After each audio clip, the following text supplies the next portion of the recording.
perfect. It is so political. It's so much about ego. So it's horrible that that's true of the nonprofit world, you know? Well, I mean, that might have to do with that moral posturing, eh? Well, the way I look at it is you had a place like the Soviet Union where your degree of power wasn't based on any kind of statistics. It wasn't that you performed better than others. It wasn't that your economic branch was outperforming others and therefore you were elevated to a higher position. It was pure politicking.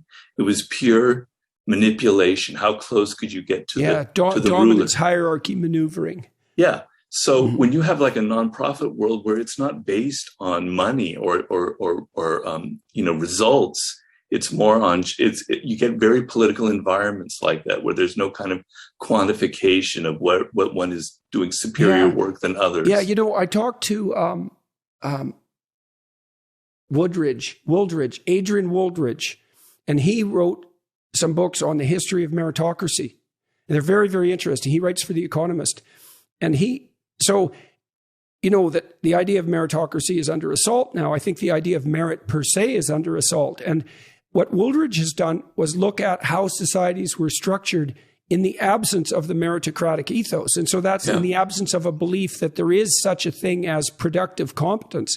And he talked about nepotism, which, by the way, psychopaths practice nepotism. They're not only selfish, they do differentially benefit their immediate kin, and hereditary aristocracy. So if you don't have meritocracy, and if your hierarchies aren't predicated on competence, you don't get a non-competitive utopia. No, not at all. Exactly. You get nepotism and this political infighting, and that is like, it's no wonder that affected you, because that's absolutely toxic. It's just sickening, and it does produce a situation where the worst people torture the people who are competent for their competence. Yeah. It's really ugly. Yeah, and you know, when I came out of university, I went to University of Wisconsin, and I had, you know, my degree in classics and literature, et cetera. You know, I wasn't expecting this. I expected that the harder you tried, the better the work that you produced, the more you tried to, you know, get results. That's what mattered, right?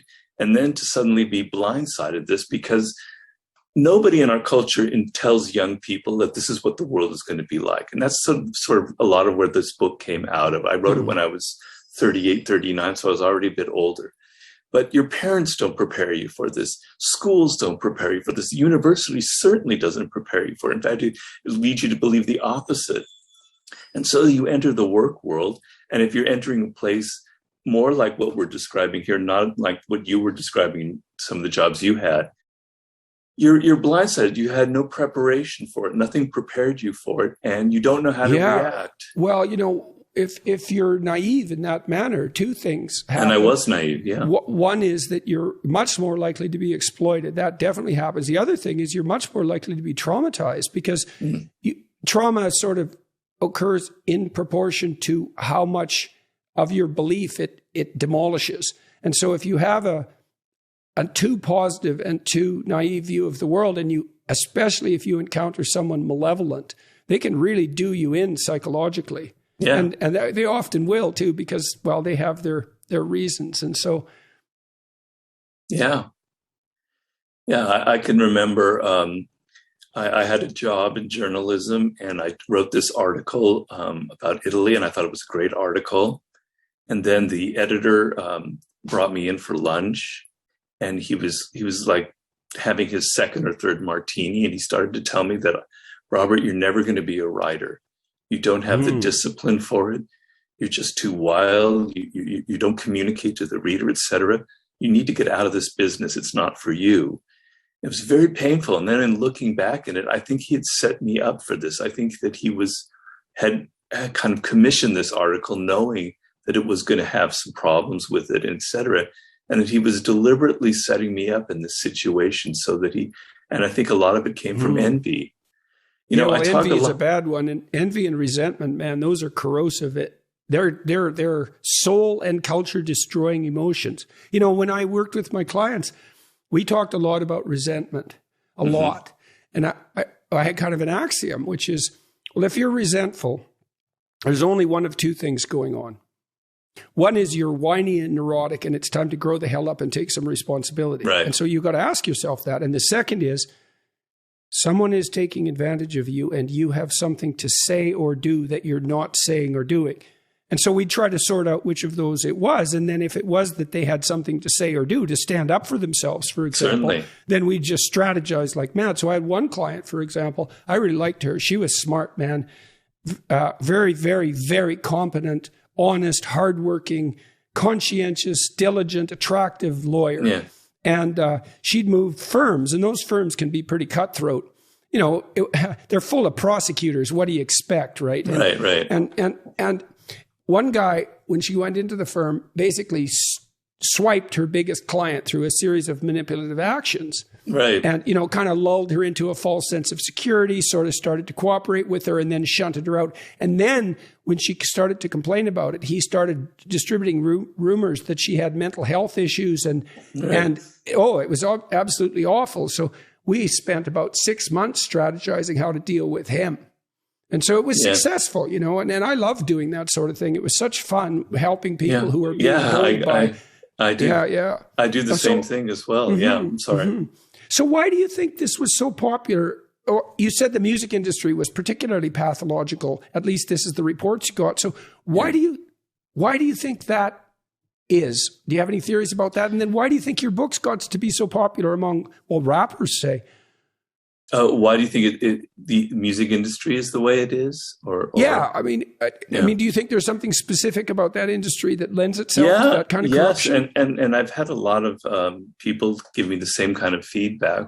There's a lot of money around, right? Huge amounts of money around, and producers of music are they have a very exploitative kind of model of business, which is they seduce a first-time artist with a lot of money, but the contract is, and eventually they own all of the work, etc.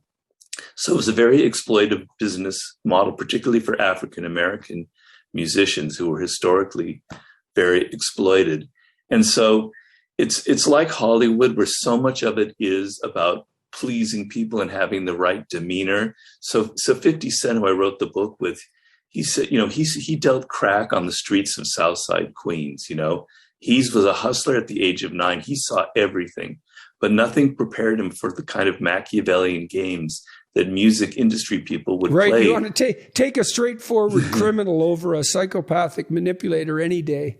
Yeah, exactly. Well, and you talked about money. Like, I'd rather deal with someone greedy, like honestly greedy, than someone manipulative, underground politicker. Right. Because at least with the greed, well, you can negotiate with someone like that. You know what they want. They're kind of unidimensional. And you might have your moral qualms about it, but I think that's partly why I'm an admirer of capitalism. It's like greed is not the worst of the vices by any stretch of the imagination. No, I agree with you on that.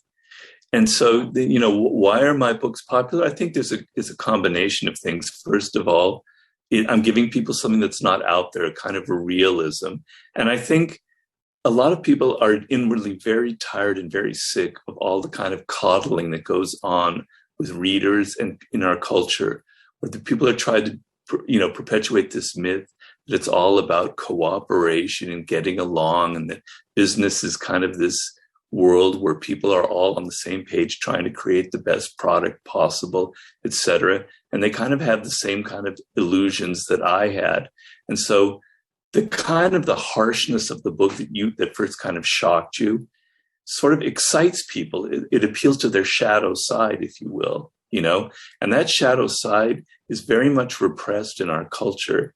And I think artists and writers and people who produce work that kind of vents some of that shadow, some of those darker emotions that people have, it has a very attracting pull on them. So I think that's part of the reason, because there's a kind of a notoriety around the book, and people almost feel like it's something naughty when they have it. And so I think that's part of the appeal of it.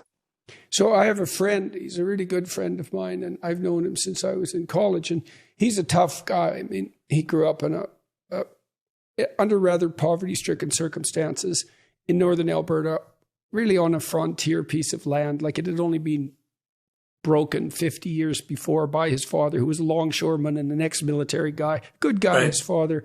But this guy grew up, and he is tough. He worked in lead smelters and he wandered around Western Canada. And he was my roommate when I went to college and is still a good friend of mine. And he ended up working with like delinquents. He went into social work, oddly enough.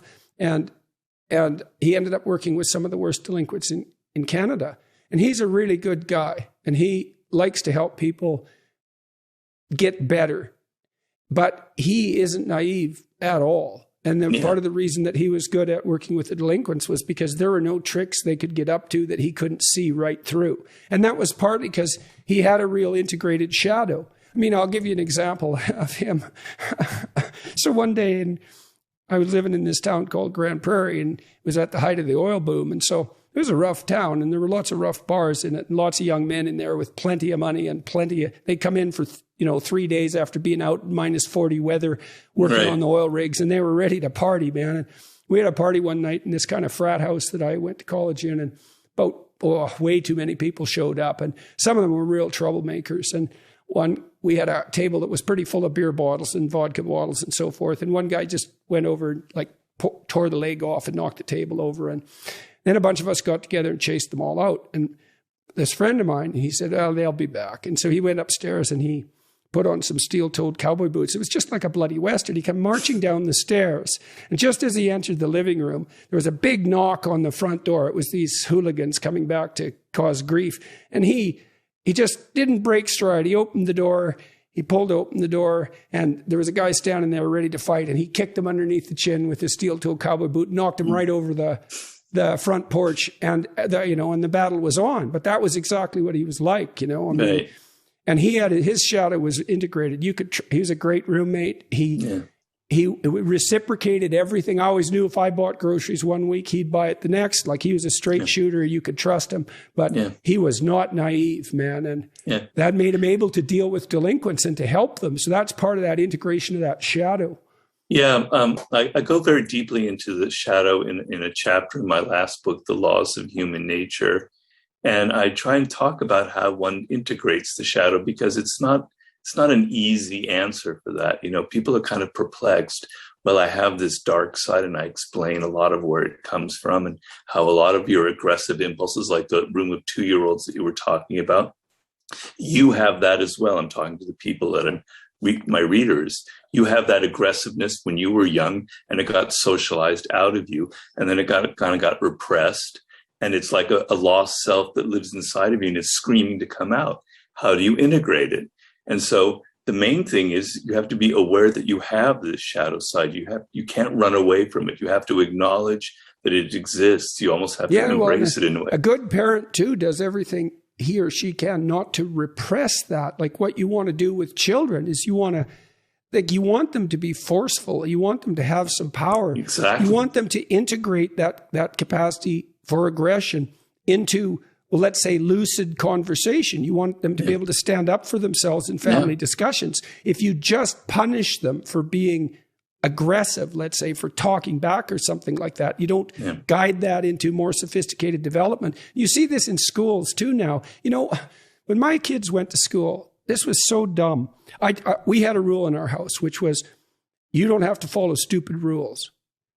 That's a good rule. But if you get caught, you have to put up with consequences. So one rule was, the school had, not only could you not throw snowballs, you couldn't make them.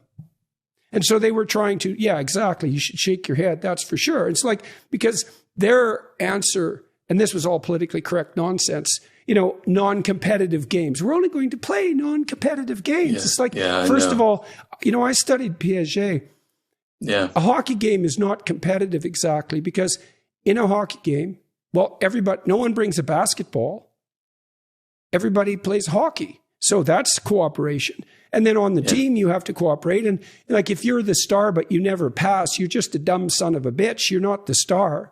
And so there's tremendous amount of cooperation in all those competitive games. They're integrated. And this idea that, you make children better by not allowing them to be competitive. It's disgusting. It is. That's the Freudian devouring mother, right? That's, everyone's safe and no one's going to ever hurt anyone. And that's kind of where a lot of young people are, they enter the world where they've been coddled, where they think that there are no winners, that everyone is, it's just win-win situations.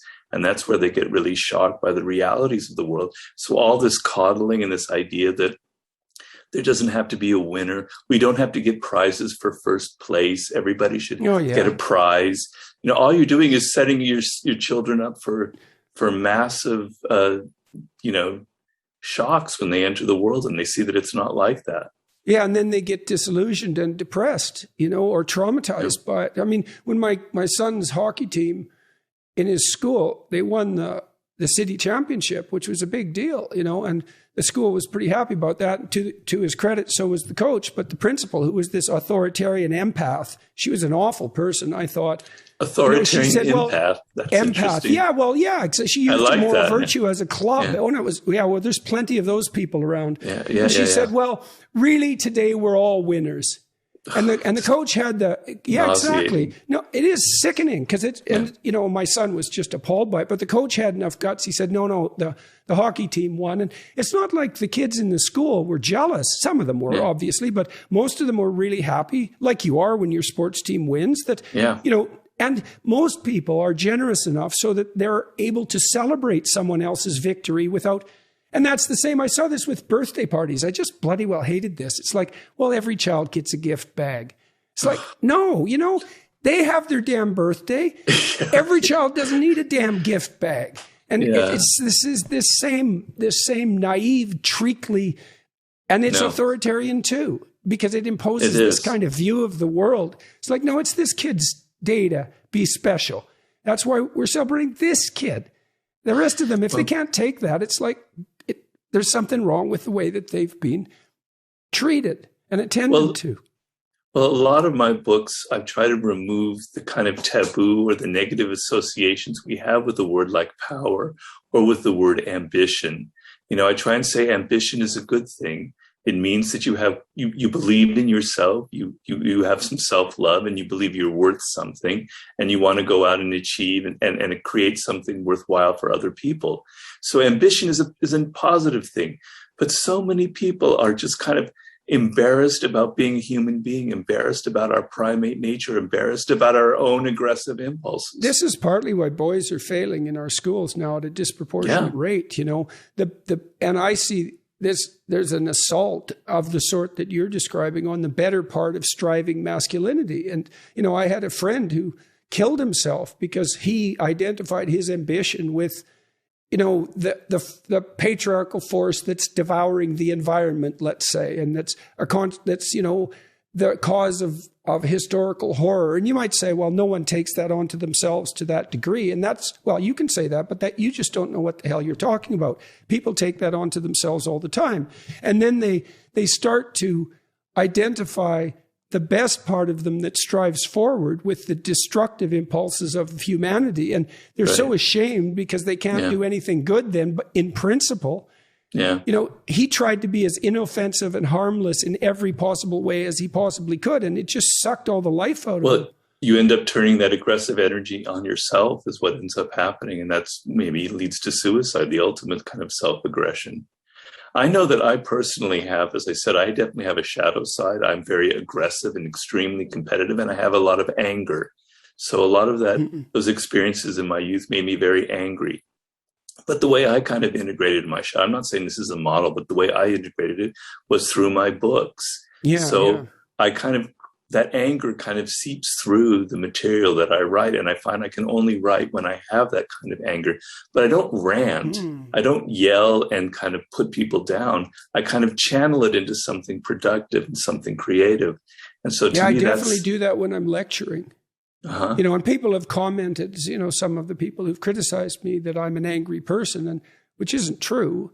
But it's definitely that anger, that capacity for anger definitely is something that gives you force, and it can push, and anger definitely. So psychophysiologically, so imagine that this is obviously a thought experiment. But imagine you're chasing a cat with a broom. Well, the cat's going to run from the broom. But if you corner the cat with the broom, it will attack you, even though it's just a cat. Well, and the reason for that is that fear will facilitate either freezing or escape.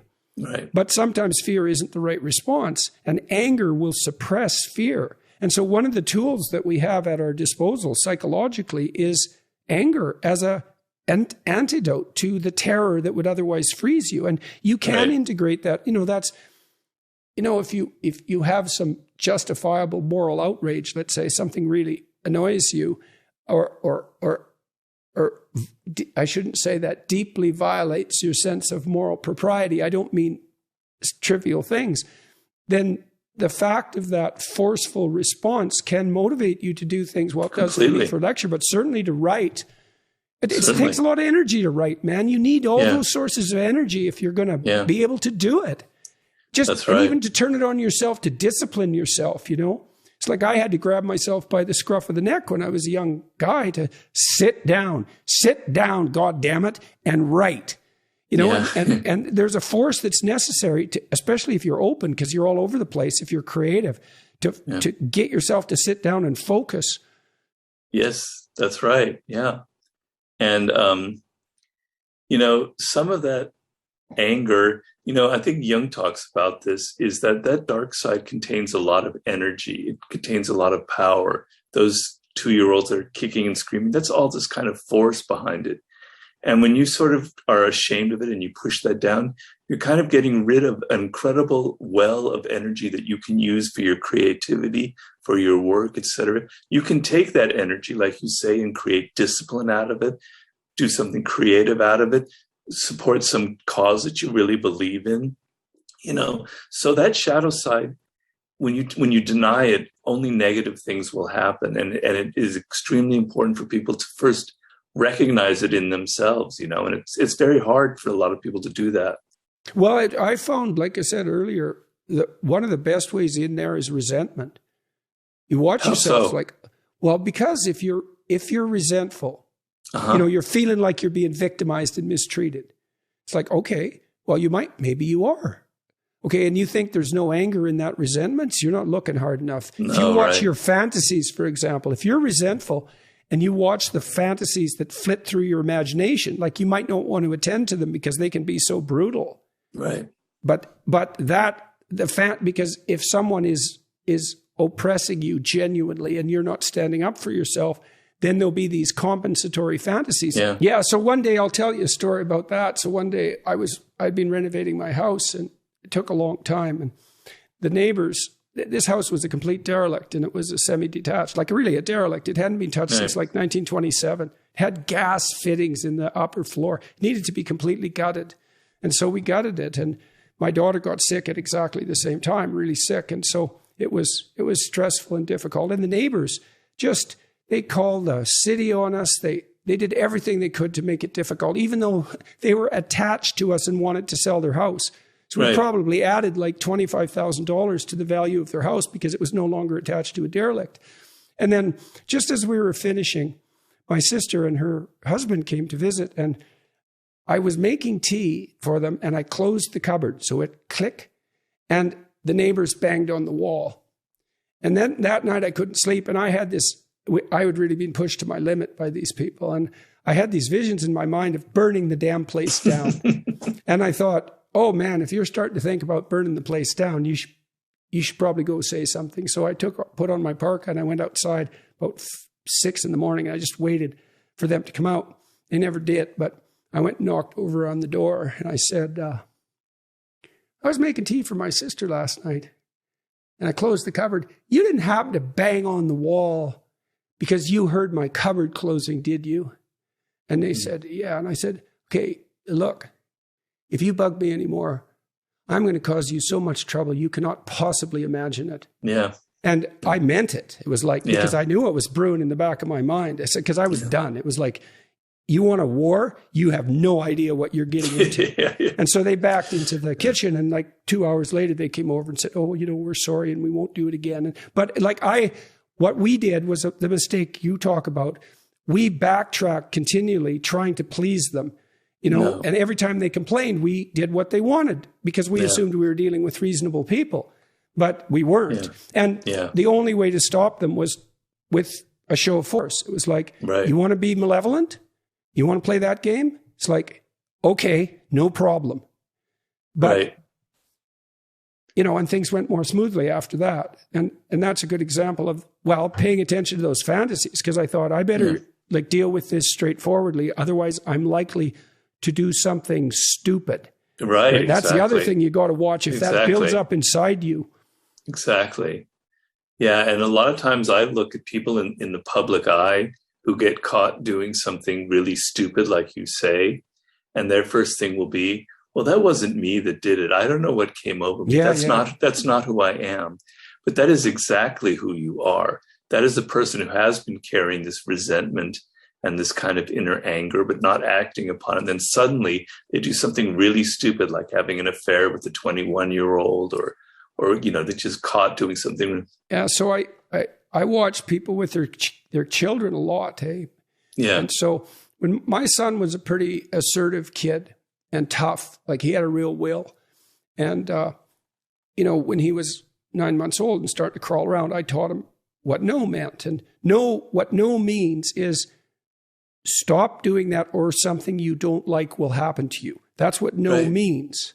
Right. And so when he was 9 months, he was starting to take books off shelves and get into the plants and so on, because he was starting to crawl around. And so to teach him what no meant, I just grab his leg when he wasn't doing something that I didn't want him to do. And, he would squawk and bitch and complain. And I'd say, no, no, no. And I'd just hold him until he gave up. And sometimes he would cry. And the reason he was crying is because he was frustrated and angry that I was mucking about with him. It's like, fair enough. He wanted to go explore. And, fair enough, kid, you want to explore. But you can't tear out the plant and get dirt all over the rug. And you can't go into the electrical cords, no. Right. And no. And so I had done a lot of behavioral training by that time. And by the time I did that for, say, 6 or 7 days, and soon as if I just said no, he would just stop, and sometimes he would cry. And then the week later, if I said no, he'd just stop. So it took like 2 weeks, And then I knew that if I said no, he would stop. And so then I could let him explore. I could give him a lot of freedom. And then I'd have people come over to my house with their 2-year-old or 3-year-old. And because they had never taught the child what no meant, they never gave, because they didn't want to impose on their freedom, let's say. They couldn't give the child any freedom at all. They had to wander around behind them all the time because they never knew what the child was going to get into. Right. And so then you start to hate your child, right? Because instead of having a bit of free time and just being able to say no to this kid while he's playing around on his own and giving him some freedom, you're just nonstop monitoring this child, and you're mad because you don't have a life. And we had another couple come over, and they had 2 kids that were like 4 and 5, and they were just horrible. We sat down to eat. We wanted to have a conversation, and we put a basket of bread out, and the kids just grabbed the bread and they ate all the centers out of the bread. And the parents were all embarrassed about it, but they didn't do anything to stop it. And, in their minds, they thought, well, aren't we permissive and nice, and we never say no to our children? But they didn't notice that they actually hated their children, because how could you go to someone's house and you want to have a conversation? You just met them, and your children embarrass you to death, and you think you're not going to get resentful about that? Right. And you think you're not going to take, and so here's how people would take it out on their kids. So imagine that happens. Now you go home and you're pissed right off, but you're not going to let yourself know that because you're such a nice person. Then your child goes off and draws a picture. Maybe they put a lot of work into it, Then they come running up to show you. And that's a real good time to give them a pat on the head and say, look, isn't that great? But you're pissed off because you were embarrassed. And so you look at it and you think, and that's all you have to do. It's like, that's not really worthy of my attention. You don't have to say anything mean. You just have to not attend in this manner. And then you got your revenge. And you think you won't do that, man. You know nothing about yourself. And you read in the paper sometimes these mothers or fathers, they do something brutal to a child. And I know how that happens. It's like no disciplinary strategies in the house. Yeah. The kid is driving the mother or father crazy. And then maybe the mother or father, they're hungover one day, and maybe they just broke up with their boyfriend or girlfriend. And maybe they got, hell from their boss, who's a tyrant, and they haven't stood up to them. And the kid does the wrong thing at exactly the wrong time. And maybe he's actually pretty good at that by then. And it's like, out comes Satan himself. Yeah. And all hell breaks loose. It's like, I wouldn't do that. It's like, there's almost nothing you wouldn't do. You just don't know yourself very well. Yeah. Yeah. Well, the ability to set limits and to say no and to tell people that, it's not right for you to bang on my house at this hour, and et cetera, et cetera, et cetera. That takes a little bit of toughness on your part. You have to be kind of willing to put yourself on the line. Maybe that person will get angry and hit you or something, or maybe the war will escalate. But you have to be willing to take that risk, because if you don't, then you set no limits, and who knows what they'll end up doing. But a lot of this permissiveness is people are just basically afraid.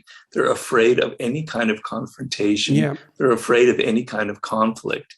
And through conflict and confrontation is how you actually grow. It's actually how you develop as a person. Hey, so here's a cool stat. This is really interesting, man. So there's been some great work on what behavioral markers predict divorce in couples counseling. Really solid work. Okay, so here's one predictor. When the couple is talking in front of a therapist and one of them or the other or both roll their eyes, there's like a 95% chance they're going to be divorced within 6 months. And that's contempt. They've become so disconnected because they don't communicate, because the resentment has built up that they now have contempt for each other. But here's another cool fact from that research. So if you have people track the number of positive and negative interactions with their partner, you can calculate ratios, and then you can see what the ratio is that lends itself to the successful maintenance of a relationship. And so you might think, well, the more positive interactions, the better. And that's kind of true. So if it falls below 5 positive to 1 negative, the relationship is in danger. But if it rises, 5 to 1. And you can kind of see that because, negative events are more memorable and more powerful than positive ones. And so you know that if you read YouTube comments, But if it rises above 11 to 1, the relationship is also in danger. And you could imagine that what you want in a relationship is, well, you want support and love, and you want most of your interactions to be positive, but you want your partner to slap you now and then when you're being stupid. Right. And then if they don't, out comes your inner tyrant, right? You're just going to dominate them if they don't push back. And so if you have any sense too, if you have a partner, you want to encourage them to put limits on you. Especially if they're a little more timid than you temperamentally. It's like you don't want to run roughshod over them because they know some things you don't. Right. But it's so cool that it's above 11 to 1. So that means too much positivity is the death knell for a relationship. And you want someone with some spark, right? It's like, well, what if I push you a little bit? Even teasing. Yeah. You want the person to be able to push back a bit. And you have to be able to accept it as well, because some people probably in those situations can't stand any kind of criticism. They're so fragile that if the other person pushes back, it kind of escalates into a battle. So real strength comes from the ability in a relationship or any kind of intimate or otherwise, is the ability to take that kind of criticism, to actually welcome it when people set limits for you and tell you that this kind of behavior is wrong. And then you can evaluate and assess yourself. Yeah, unless you want to repeat it stupidly forever, right? I mean, that's the alternative in a relationship. Is I don't like conflict. I've been in plenty of conflicts, like plenty, way more than is reasonable. But I don't like them. Like few people do. I meet people now and then. I went to talk to Douglas Murray in New York City about a week ago, and we were talking about conflict. And he said, he doesn't mind a fight. And I've met lots of people like that they like that combativeness. And I don't really. But what I really hate is deferred conflict that escalates. It's like, it's better to get it over with now. And you're a fool if you think that running away from it is going to, like if someone cuts you off in traffic and they're obviously really angry, it's probably better just to get the hell out of there because you're never going to see that person again, and you don't want a situation like that to escalate because they might have a gun or whatever. Well, you just don't know what's up with them. They're really strangers.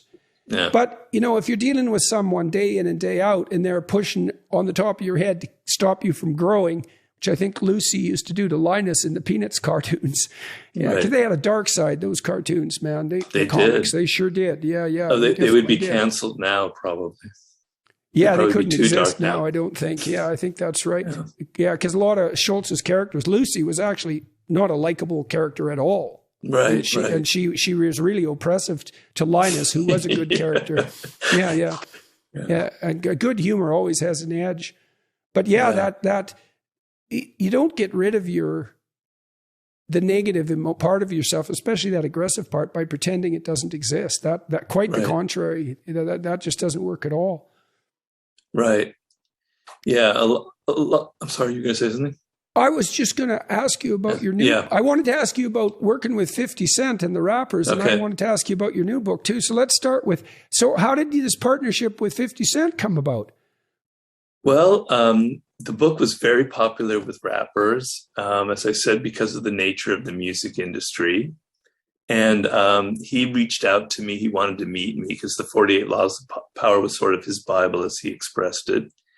So I met him in New York, kind of in the back room of this steakhouse. It was sort of like something straight out of The Godfather. I was kind of the one white guy amongst his whole group there. I was a little bit intimidated, to be honest. I didn't know what to expect because he has this reputation. Ended up, he was really nice and really interesting, actually a very kind of sweet guy, not what you expect. And I just finished writing my book on warfare and strategy, which is kind of my version of Sun Tzu's Art of War, how to strategize in conflicts, sort of like what you're talking about. And he has a very strategic mind. And we kind of had a really nice connection. And I thought, so much in our culture is creating these stupid kind of divisions and walls. Like you're in academia, you only write academic books. You're a popular person, you only write popular books. You come from this community, you come from that community, and you never communicate. And I thought it would be very interesting to write a book coming from two opposite backgrounds. Me, middle-class Jewish boy from Los Angeles, and him from Southside Queens. Something interesting could happen from a collaboration. There's not enough of that in our culture, I believe, because even though our circumstances were very different, our minds were very similar. We were thinking on a similar plane that kind of transcended these sort of superficial differences. So I spent time with him, and I was trying to figure out what is the essence of his power, what makes him such a compelling figure and made him not one of those people in Southside Queens who ended up kind of spiraling downward, ending up in prison. What saved him? And I determined that the quality he had was this kind of fearlessness. And it isn't the kind of fearlessness where you go beating people up or something. It's kind of an inner strength. He had been shot when he was like 20 years old, like 9 bullets right there through a car window, one of the bullets lodged in his mouth. And he survived miraculously. And it gave him this kind of calmness, like, I have nothing to fear. I almost died. Bring it on. I don't really care. And so I observed him in meetings. I observed that kind of calmness and how he could take over a meeting, not by being super aggressive, but just by having this kind of dominant persona. And I thought that there's tremendous power in this fearlessness, not being afraid to be different, not being afraid to have conflict and confrontation, not being afraid of death itself, not being afraid of the reality of your situation, on and on. So the book that we formed together was kind of a meditation on 10 forms of fearlessness. And I found, I thought that I was a relatively fearless person, which in some ways I am. I seem agreeable, but I'm actually in some ways a little bit bold and adventurous. But compared to him, I realized, no, I'm actually riddled with fears. And just being around him and kind of writing the book helped me a lot in my, kind of overcome some of my own limits and some of my own fears. So that's where that book came it's out. Nice to have a model like that really close by, right? To contrast yourself with. You can learn a lot from. So do you think that fearlessness that you saw in him, you think part of that was a consequence of that brush with death? How much of that do you think was temperamental too in him? Well, there's a kind of a reckless fearlessness that a lot of people from the hood have, which doesn't really serve them very well, and it gets them in a lot of trouble, right? He has a very kind of strategic, under control fearlessness. Hey, I got something cool to tell you about that. So what? I was talking to David Buss. Yes, I believe it. And he's an evolutionary psychologist, a good one. And we were talking about this Machiavellian personality triad, the dark triad that Del Polo's UBC. Yeah, okay. So here's something really interesting. It's the bad boy paradox, they call it, that young, naive women are attracted to those Machiavellian types. But Definitely. when they get older and more experienced, they start to be able to see through that. The reason they're attracted to it, as far as I can tell, and I talked about this with Bus to see if I was way off on the wrong track, is that those reckless, fearless people mimic real fearless competence. And young women aren't good at distinguishing between the two. And so they get sucked in by the sort of psychopathic recklessness because they think it's fearless competence. Right. And then, of course, the guys who are doing that, they'll prey on that because they're trying to ape competence. But what the women are really after in their heart of hearts, they might be out for an adventure too, because there's that element of it. But they want that fearlessness that does go along with true generosity and competence, and also the ability to keep, real darkness away. So... Well, a lot of those people who display that kind of what you call mimicking fearlessness, yes, or whatever, macho.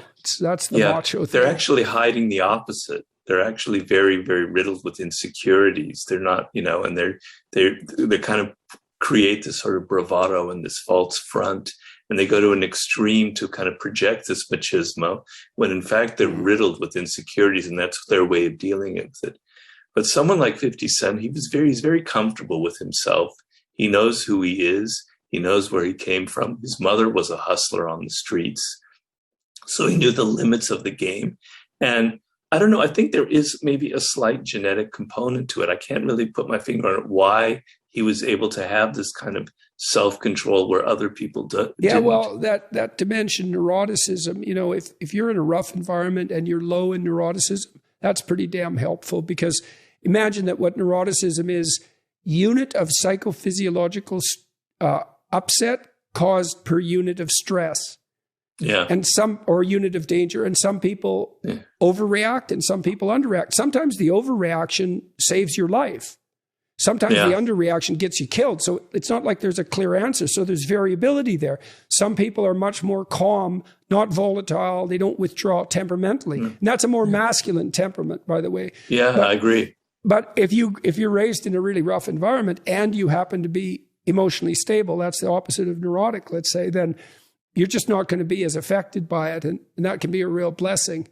So, and then I'm also interested in that, you said that you channeled a lot of your shadow, let's say, into creativity. Did you see the same thing happening with 50 Cent? Oh my God. His music is incredibly aggressive, and and to an extent that's kind of violent. And I must admit, it really appeals to me.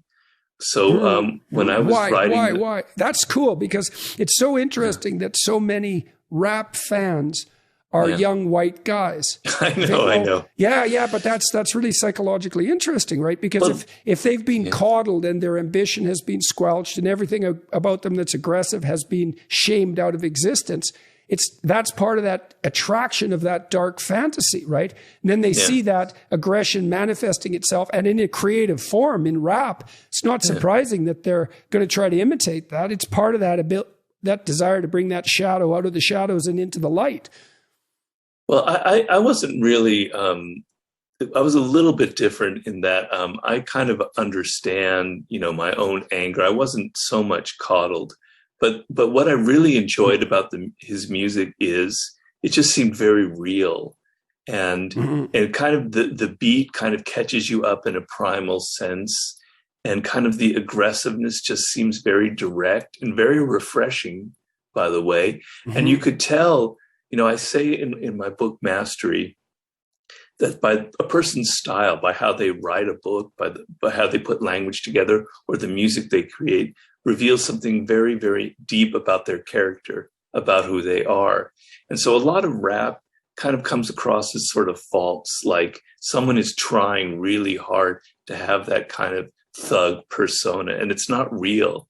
But it really smelled authentic with him. And the fact that he'd been shot and nearly died, just kind of added to that aura.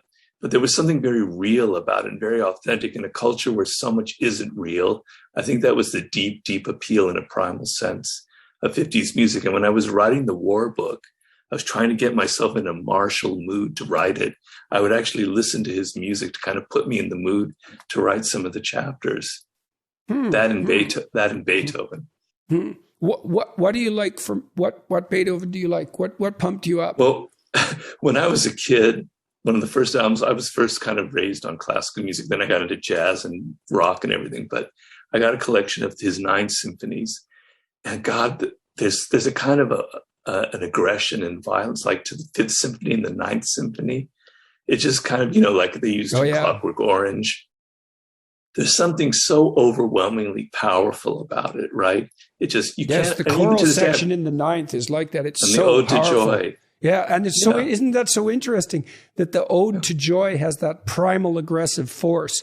And it makes joy. It makes joy is, in the naive sense, it's, well, you're happy. It's like, no, this joy is that integrated, terrible power that you definitely hear in superb music. Yeah. Yeah. And when that choral bit kicks in, it's just overwhelming. It's like a blow and makes you tingle. It's so exciting. And I've heard it maybe 1,000 times since then. And it still affects me the same way. And now when I'm driving somewhere and I have to get myself in the mood, I'll still put the 9th Symphony on. And some of the other ones work as well. It's like encountering the terrible force of good. You think about Moses in the burning bush, or Jacob wrestling with God. It's like, well, why is it a burning bush? Why is it terrifying? Why do you wrestle with God? Why do you get hurt? It's like, well, because good in its full force has this it has this integration of power. And it's no wonder it terrifies people, because it just burns everything away in comparison. Right. Yeah, I mean, a lot of the new book that I'm writing about, which is the Sublime, as I'm talking about, it's a combination of 2 emotions of both kind of pain and pleasure, of excitement and fear at the same time. So you're confronting something that kind of intimidates you, but is so awesome that you can't, you're just overwhelmed. And the confluence of 2 emotions, opposing emotions at the same time, is very, very powerful for a human being. Yeah, I've just written a book that I'm going to publish next year that's called An ABC of Childhood Tragedy, and it's a combination of dark humor and beauty. It's the same. We're experimenting with exactly the same thing, that paradoxical juxtaposition of dark and light emotions. There is something sublime about that, and something awe-inspiring about that. I guess it's part of bringing what's dark into the light, or subsuming it under the light, maybe. So why the sublime? What are you pursuing there? And what's the reason? The ultimate in sublime is, to me, so the way I look at it is, being a human being and being socialized is a kind of a world. There's a limit, a circle that we have to live inside, certain codes and conventions that we have to abide by. And we all do that. And the codes and conventions for 5th century BC China are not the same as what we have now, but there's still that limit. And what humans are attracted to what lies beyond that limit. It's just part of our nature. It's a first part of it. And when we explore beyond the social limits and codes and things we're supposed to do and ways we're supposed to act, it's deeply exciting and thrilling. But there's also that element of fear involved, right? See, I think that's a better, what would you call it, formulation than Nietzsche's idea of will to power, is the desire to exist on that sublime edge. And that is the border between order and chaos that you're describing, right? You want, and the thing, and that is the source of meaning itself. I mean, that's why I think music is so powerful, is because it plays with predictable forms, but continually adds that level of unpredictability, a beautiful, you know how in any kind of music, the simplest music, someone who's good at it, country music, there'll be a key shift or a twang on the string or something that, or something discordant. Yes, exactly, and then and integrated within sort of a higher unity, and it's deeply meaningful. It puts you on that edge of the sublime, and we do find the meaning that helps sustain us in life exactly at that place. That's something more deeply real than anything else. Well, so and sort of the ultimate thing beyond that limit is death itself. And the word sublime means up to the threshold of a door, or sublimin, limin being the limit. Right, like and subliminal. And so I've been meaning to write this book for 15 years, and I got distracted. But then about 3 years ago, I nearly died myself. I had a stroke. And I came, just an inch away from dying myself. I was driving my car. And so some of the experience, the near-death experience, and what it kind of taught me and how it sort of remained with me 3 years later, and how I kind of feel it in my bones, and how it's altered how I look at the world and everything around me, is to me the kind of the ultimate sublime experience. So now, unfortunately, I'm able to write about this in a way that's actually very personal and experiential instead of just purely intellectual. And why, unfortunately? Because of the price you had to pay for it? Yeah, the price is I can't take a walk. I can't do the swim. I can't do the things that I used to love. So, I'm kind of, I can, I'm functional. I can walk around the house, but I can't take a hike, and I can't do my long distance swimming or my mountain biking or anything like that. So I paid a price, but I'm alive. Yeah, well, and it was so interesting that it was in the aftermath of that devastating experience that you decided to turn particularly to the sublime. Yeah. Well, it's because I've been wanting to write the book for a long time, and I knew that it has to do a little bit with the feeling of death, and I don't understand that. So why make that as, I'm not disputing it. I just don't understand. You talked also about 50 Cent's brush with death, but why does the sublime, in your estimation, why is it tangled up with the idea of death? Well, because there's a limit, that limit, and experiencing the limit gives you that sense of excitement and fear at the same time. Well, death is the ultimate limit. And to have gone up to that door and glimpsed to the other side and literally felt it in your bones and literally feel your bones melting away as you kind of go into a coma, is like, I went up to that door. I actually peered inside of it. Now, other people have had much stronger near-death experiences. Mine was more of the milder sort, but still I peered as far as near-death experiences go, it's relatively minor. Well, my coma lasted an hour or something. Some people, they're that's nothing, man. Experts, they have comas for like 3 years. Well, okay, all right. I could have had a more intense near-death experience, but it was pretty intense. Yeah, it sounds like it was sufficient. It is, but so the sense of life is almost too much. It's overpowering in its immediacy, and we humans try and kind of dull the razor edge so much so that we can live. But if you think about your mortality on a day-to-day basis, and if you try and actually experience the immediacy of life and how dangerous it actually is, and how it's fraught with all of these things that you don't want to confront, is very, very, very powerful. And I'm sorry, Siri just keeps hearing me. I'm so so annoying. So it creates. So when you have that, it's like the ultimate. It's a mix of they call in French the orgasm le petit mort, right? Right. So an orgasm is almost like a little death, So that sense of it's almost too much, it's almost like death itself, like something so pleasurable can actually kind of morph into something a little bit frightening as well. Something a little bit like you're exploring something that you're not supposed to be exploring. You see that in the ease in which laughter and tears can be interchanged, right? You see that with children. They can switch from laughter to tears in no time. And, you can laugh so hard that you cry. And it's often, too, when you're crying about something sorrowful that someone can say something funny and it'll switch to laughter. And that's all way down at the level of instinct, right? Where these, and it's so interesting to see the opposites touch at that level. Yeah. So the reason why I'm doing the Eleusinian mysteries, just to bring that back, is I have a chapter on pagan religions, on what I call the pagan sublime. And I'm trying to tell the reader that we don't have a right conception of ancient religions. They're actually very different from what we think.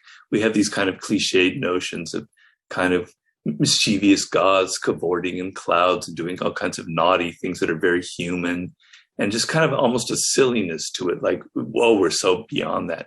But actually, pagan religions were extremely serious, and they were based on creating, go away, Siri. And they were based on creating very powerful emotional responses in people. And that was what primal religion was about, or ancient religion was about. It wasn't based on texts on dogma, on the written word. So the Eleusinian mysteries, because there are mysteries, because nobody ever wrote about it, there's no text, there's nothing written that we can go to. Yes, there's the hymn to Demeter that kind of maybe describes a little bit of what it's based on, but we don't know really what happened because nothing was ever written down. It was simply about creating this overwhelming emotional reaction in which you took the initiates to the edge of death. You made them experience death in life, which is the story of Demeter and Persephone. You were like making them feel as if they had gone into the underworld itself. And that created a whole new relationship to life. But I wanted this idea that religion isn't this kind of milk toasty thing that people think about nowadays. It was initially an extremely powerful reaction to human vulnerability, to our weakness in this immense cosmos with all of these very powerful forces. And the religious rituals were to actually mirror that and give you a kind of compensatory sense that you could control it, you could contain it within these kind of powerful experiences. No, it's really interesting to me that, you know, you've come through your analysis of the darkness, and then a consequence of that was to be motivated to pursue the sublime. You know, it's in the little stamp that I'm using for these kids' book, which I'm doing with this illustrator named Juliette Fogra, who's a real genius in my estimation. We made a stamp, and the motto on the stamp is "Through the darkness into the light."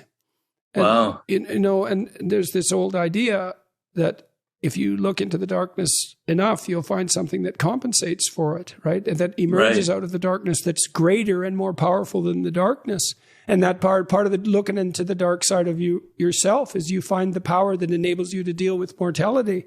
And there is something sublime about that. It's so cool that, you know, all your work investigating and trying to integrate the shadow has led you to this what that your intuition has been gripped by the idea of the sublime. It isn't necessarily where you'd think you'd end up. Well, yeah, a lot of the impetus for the book is another little bit of anger as well, because I always have to have some anger in order to feel the impulse to write and to discipline myself. And my anger now is about how people's worlds have become so tight and so banal and so limited, where they're just kind of disappearing into their phones, and their world is just sort of programmed for them by Facebook or social media, and they're sort of told what they're supposed to think, and they're kind of programmed. And at the same time, you know, what science is discovering about the universe and about where we live and about who we are is just so insanely mind-blowing. It's just absolutely it's sublime, in my opinion.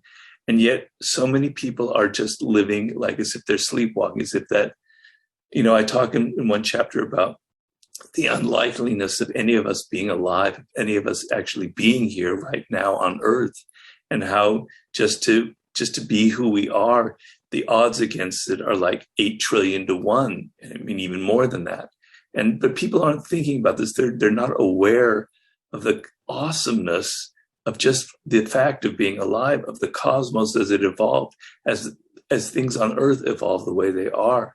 And so I'm kind of angry a little bit about how people are just not aware of this. That anger again, that's, you know, one of the things I did as a clinician is to help people find their purpose was to help them find out what they're angry about. It's like, well, what's your problem? You know, you say that to someone, what's your problem? But actually you want to know. It's like, because if you have a problem, then, because there's lots of things you could be bothered about, but you're not bothered about by all of them.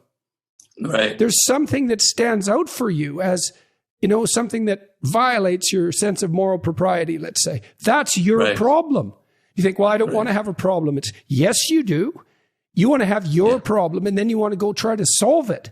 And if you're looking for meaning in your life, it's like, well, what bugs you? Well, I'm annoyed at this and that. And you know, it's pretty naive and low resolution and formulaic to begin with, but you could zero right in on that, and then you find the purpose of your life. And that's it. That's in that anger. It's in that anger, at least to some degree. Yeah, and as I said, I can't write without it. I don't know why. Every day I have to feel a little bit of pinch of it, or like a little bit of edge of that knife in me. And sometimes, yeah, well, you have to be. That's right. I mean, I find when I'm sitting down to write a chapter, because it's hard to sit down and write a chapter. It's a lot of work, man. And, writers always whine about that, but it is hard to do. It's hard to do. It's as hard as clinical work, which is the hardest work I ever did. And so, but I have to be, it's like, there has to be a reason for this, to get me going to do it. It has to be important. Yeah. And that means it has to be dealing with something weighty. And if it's weighty, it's going to act, it's going to call out of you all of your emotional responses, including certainly including anger. Certainly that's a tremendous form of energy. Well, I don't know if you have the same experience, but I read so many books for my research, et cetera, and that's the main thing that I fault them with. There's no kind of energy behind it. There's no human behind it. There's no voice that's kind of screaming out why they have to say right. this. Screaming out is exactly right. That's a great book, Screams, like Solzhenitsyn's Gulag Archipelago. That's like 3,000 pages of screaming anger. It's like you sustained screaming anger for 3,000 pages. It's unbelievable. It's unbelievable. Yeah. It's like being caught in a windstorm reading that book. Yeah. And that's no wonder that greatness is terrifying. Yeah. Yeah. And that's kind of channeling the dark side in some ways. Yeah. Definitely. Yeah. Well, I mean, that man brought down a totalitarian state, at least in part. It's like you have to have a lot of force, and you think that it's not going to be anger in part to push back against. That's all that kind of petty tyranny that you were talking about in its most, what would you say, most rigidified and universal form. And one man, who decided he was going to tell the truth and harnessed that passion to his words, changed the world. Yeah. Yeah. So I don't know if I'll have that kind of effect. I'm sure I won't, but that's sort of, I want people to, I kind of want to spark a sense of almost the religious awe without an organized religion behind it. Because I think we have changed a lot in thousands of years, but there's something in our nature that kind of craves those kinds of experiences, and nothing in our culture is providing it. It's the definition of crave. I don't think nothing. Music does. Yeah. Music does, man. Music does. And that music was such a mystery for me when I was a young psychologist. Like, music is meaningful, and you can't argue the meaning away. Like, it's invulnerable to criticism. Isn't that so cool that there's a source of meaning that's invulnerable to criticism? And then it's this harmonious interplay of beautiful patterns, predictability and unpredictability, and the integration of passion and movement, right? Because it compels movement. Think of people dancing to a Strauss waltz, right? They're harmonizing themselves with the sublime patterns of the world. That's music. Right. It's something, man. And it's no wonder young people are so desperate for music, because that's where we have the sublime in our culture. Well, that's where they go to things like raves or astral world and concerts like that. They want that kind of collective experience, that you used to get from like initiation rituals or kind of things in pagan times. I remember once I was in Nicaragua. I was a journalist. I was covering the revolution, the civil war going on. And the Pope was visiting Nicaragua at the time. It's 1984, I believe.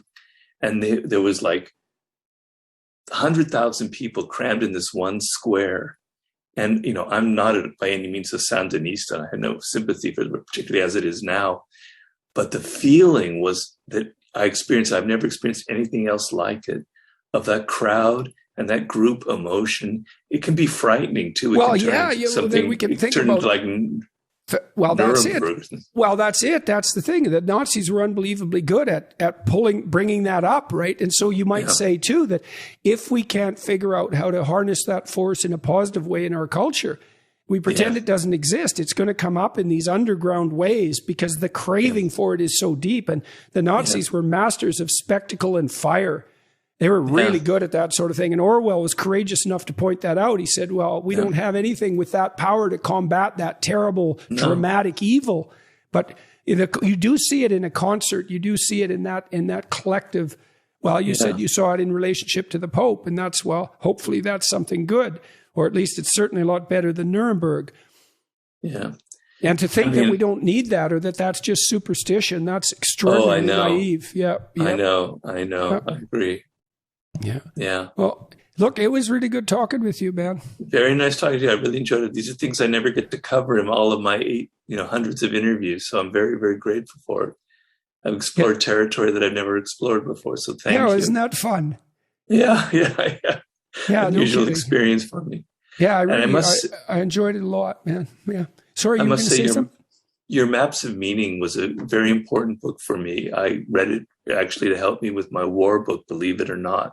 Your notion of conflict and integrating internal conflict and external conflict. So I just want to thank you and let you know nobody knows about that because I haven't really spoken about it, but that book was very important for me. Well, thank you. I'm amazed you read it. It's a hell of a slog, that book. 600-700 pages. And I can't honestly say I don't think I understood everything in it, at least at the time, but it was a very amazing book. Well, thank you very much. I'm glad to hear that. And it took me, I wrote that book. It took a lot of anger, man. I wrote that book every day, 3 hours a day, every day for 15 years. Jesus. Yeah. Wow. I had to put my hands around my neck and say, you sit, God damn it, you sit down and write this goddamn book. I had to quit drinking. I had to quit having fun. I know. Believe me, I know all about that. It took me 5 years to write my last book. I can't imagine what 13 years would be like. But yeah, I know all about that. Well, good luck with your book on the Sublime. I'm looking forward to it. Let's talk again. Thank you very much. Let's talk again when you want to, but maybe when it comes out, that would be good. I really like and I'm really curious about how you integrate your investigation of the Eleusinian mysteries. I talked to some interesting people about that recently. And I know I had already written the piece when I heard them speak, and then I changed some things because I realized some things I'd written were inaccurate. But what I try to do in that is I create a character, a woman who's going to the mysteries and what it was like from her first person account. It's fictional, but I'm trying to actually, give her a history during the plague in the 1420s, and then go into the mysteries and what it would feel like subjectively to be in there. Yeah, I had a vision once that the shamanic experience was an antidote to icy northern totalitarianism. So many people are going to the jungle now, to the Amazon, to use ayahuasca and that sort of thing. And that drug use, that hallucinogenic drug use, was tied up with those primordial religions in some profound way. We don't understand any of that even a little bit. No. And of course, the Eleusinian mysteries probably had that drug element as well, because the drink they had was either mushrooms or ergot or opium, poppy seeds, poppy. So it's been demonstrated that all kind of pagan cultures had some kind of drug thing going on. And so. All right. Well, good luck to you writing this book. Thank you. And it was a pleasure talking to you. And I certainly am much more clear about everything that you've been doing. I'm so glad I decided to talk to you. And me too. Yeah. I hope I brought a little bit of clarity there. Oh, absolutely. And it was a really good discussion. Thanks again. Thank you so much again. Say hello to your daughter for me. I will do that. Definitely. Okay. Yeah. She's a big fan. And so is my producer, Eric. Oh, Eric? Yeah. This Eric? Yes, this Eric. Oh, I had no idea. Hey, Eric, you can come big in fan. now if you want. Yeah, big fan. Big. Yeah, well, I was all shorted out when I was reading the Daily Laws. I thought, I don't know what to do with this. It's like, it's this, what the hell's going on here? And Eric, he said, well, he really liked your books, and my daughter really liked your interview. And I thought, well, I'm obviously missing something, and I didn't spend as much time when I was deciding about this conversation reading it but I had some sense that maybe you were doing a shadow investigation, but I wasn't clear about it. So, but they were big defenders of you. It's like, that's good. You've got to talk to him. And thank you, Eric. Thank you. I appreciate that. Of course. Yeah, of course. Anything I can do for you, thank you. No, absolutely. Eric, why were these books helpful to you? Oh man, fuck. Good question. That's tough. There's been a few points in my life where, so I was a fighter. That was my first career choice. I was a mixed martial arts fighter. And so to me, knowing, like from reading the 48 Laws of Power, it's very similar to jujitsu.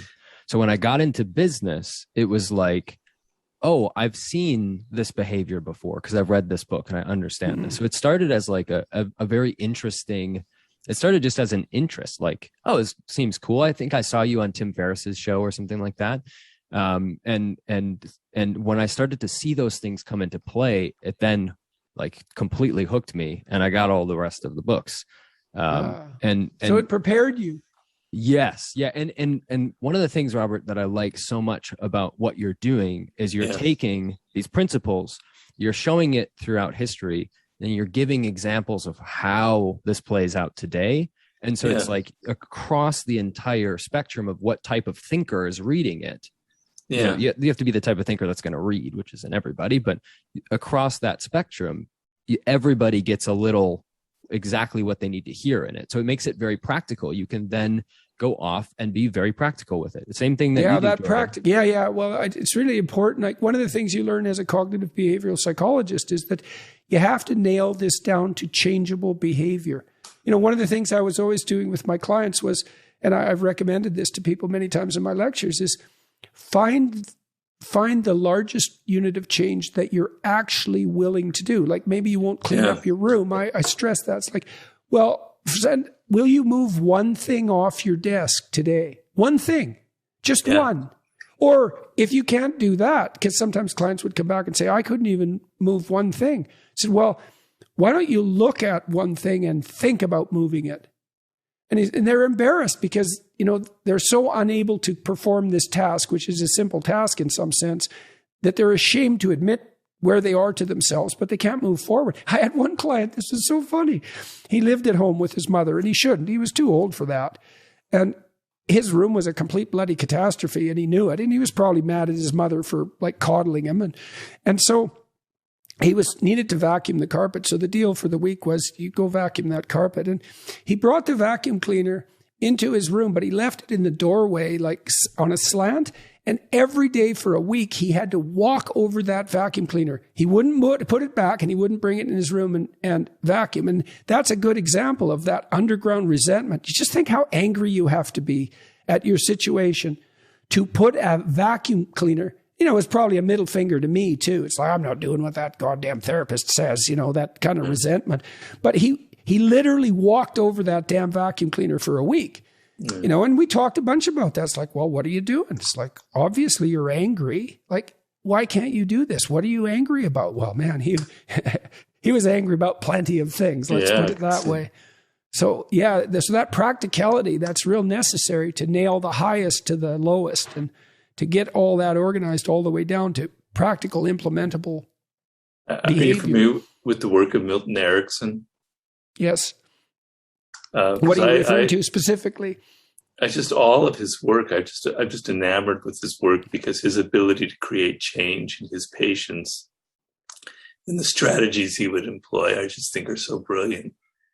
You know, I don't know if he's respected in the field or not anymore, but I just thought his story. Well, my experience with all those great clinicians was you're a fool if you don't take what they knew seriously. I mean, those people had a reputation for a reason.